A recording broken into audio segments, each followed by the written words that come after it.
of a certain age where you don't expect a lot of 80 and 90-year-old people to make great movies, but I just feel like Scorsese is one of those. He's so consistent. And any time that someone says, "Well, oh, he can only make gangster movies or whatever," and I say, Mm, "Go watch Hugo and tell me that he can only make adult Hugo is a movies." gorgeous, brilliant movie. Oh, so great! And it was like And a love letter to cinema, beautifully shot, as you would expect, and a nice, pleasant.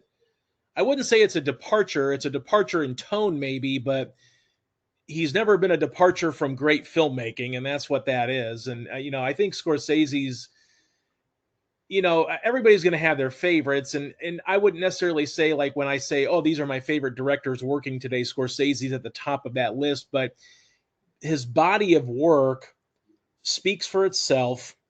He's made great movie after great movie in various decades, going back to the 70s. And he's one of those guys that he's always pretty consistent. Now, you can argue the indulgent filmmaking he's doing a little bit more now with 3.5 hour runtime movies and so on. But at the end of the day, he's earned that.